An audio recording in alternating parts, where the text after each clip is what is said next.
Hey guys, Jay here, welcome to another cosplay tutorial. Today I am making Rem's Morningstar from ReZero. Now this does have a chain, it's actually right there on the table, but it turned out to be too loud for the camera, so I'm just keeping it off. It is removable. You can take, I show it in the video, but you can take a PVC cutter and just open it up, and then this can just clip right on. So that works, but anyway, yeah, so today I'm going to show you how to make this. However, this is a little inaccurate. Obviously, you can probably tell the colors aren't correct. This is the best I could do with what I had. I didn't end up having the pink paint that I wanted for this, so I had to mix up a color. It looked fine, and then I hit it with clear coat, and it turned more red than it should have. Nothing I can do about it now. I'm just going to leave it like this and call it good, but just know that color it whatever colors you want. I've seen multiple different colors between the anime, the light novel, renders, reference art, and all this other kind of stuff. I've seen different colors. I've seen anywhere from pink to pink gold to pink silver to silver. So do whatever you want. Anyway, let's get on with that. You'll notice that the pieces are already cut into the needed shapes, but I'm clearly cutting them smaller. Well, I did this already, but it was way too big, so I'm doing it all over again, but smaller. So I'm able to cut the sections back apart and then cut them down smaller with the new template.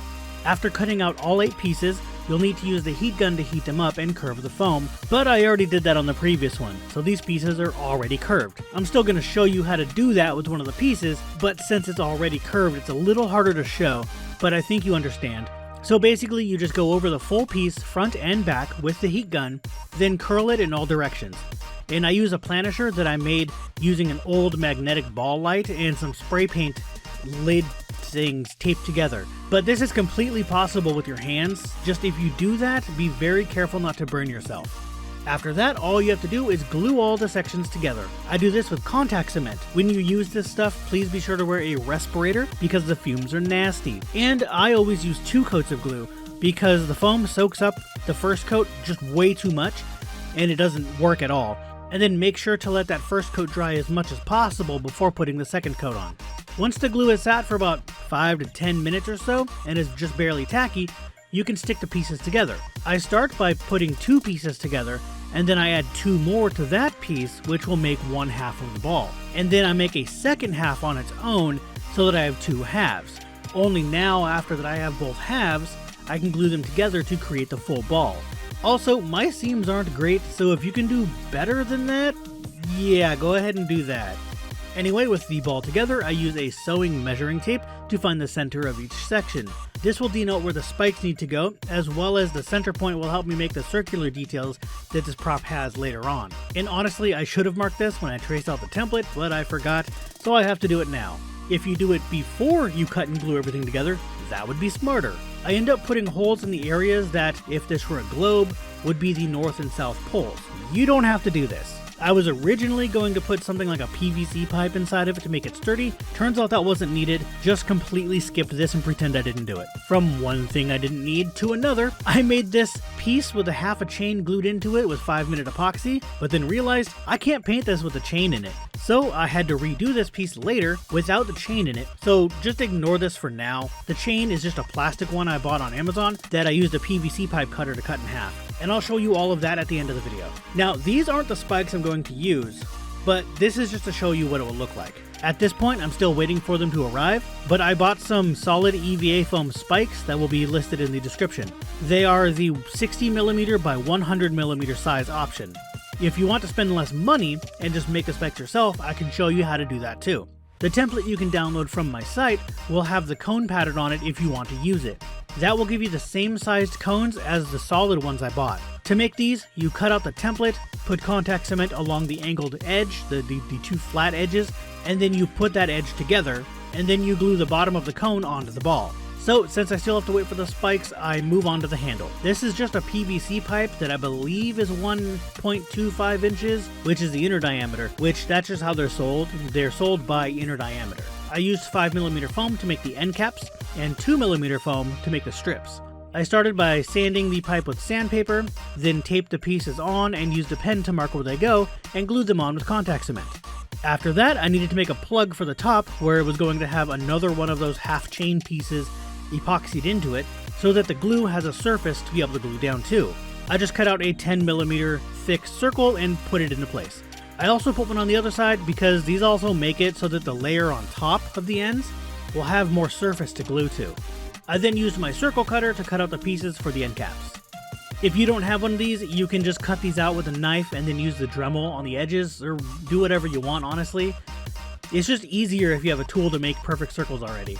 And here I'm putting the top cap on, the side that connects to the chain.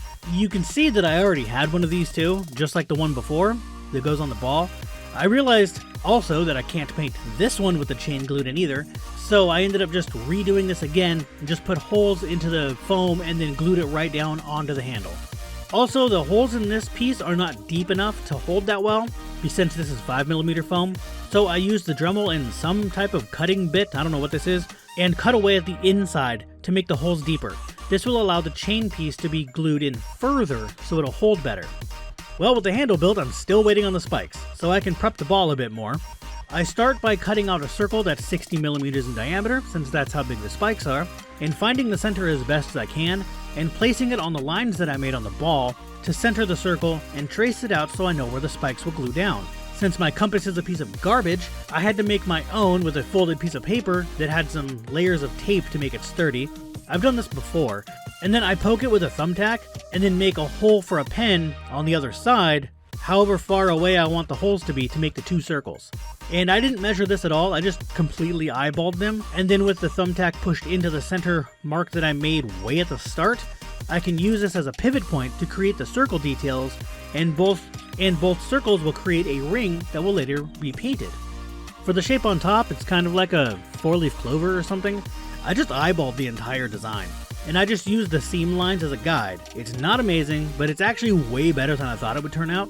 And as you can see, I also used an X-Acto knife to cut along all of the lines that I just made, because I can't really paint them later if I can't see the lines anymore, once the entire thing has Plastidip on it.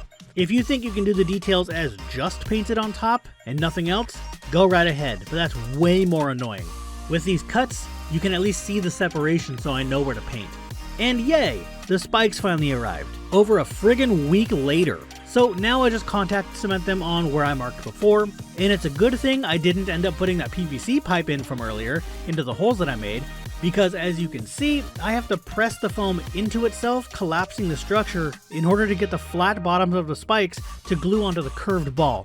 If I had that PVC pipe in there, the top spike wouldn't be able to glue on correctly.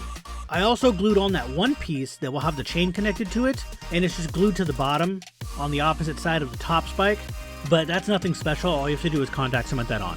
Now that the entire build is done, I can take it outside where sadly I can't get my camera, but I sprayed the entire ball with Plastidip a few times, and I also masked off the PVC pipe of the handle so that I could hit all the foam with that as well. The Plastidip doesn't go everywhere though, like in the cutouts that I made for the details, so I go over the entire thing with acrylic black paint.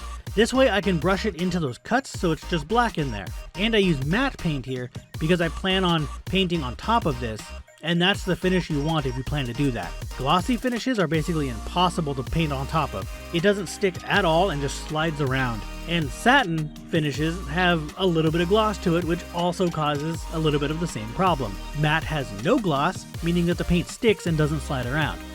I can't show you the entire detail painting process because this took literally hours, but I mixed a pink color, which sadly looks a little too red, but it's too late now.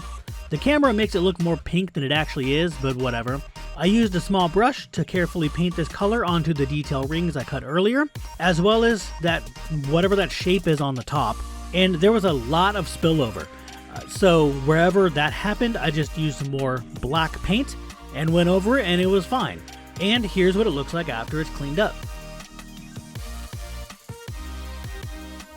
Once that was dry, I did the exact same thing to the spikes, painted them with the same paint, and cleaned up the bottom. I also did this again to the handle and painted all of the foam sections this same color.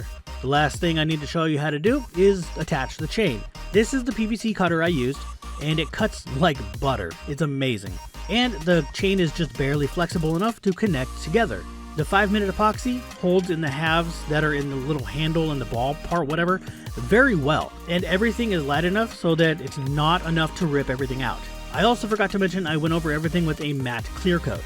But other than that, everything is done.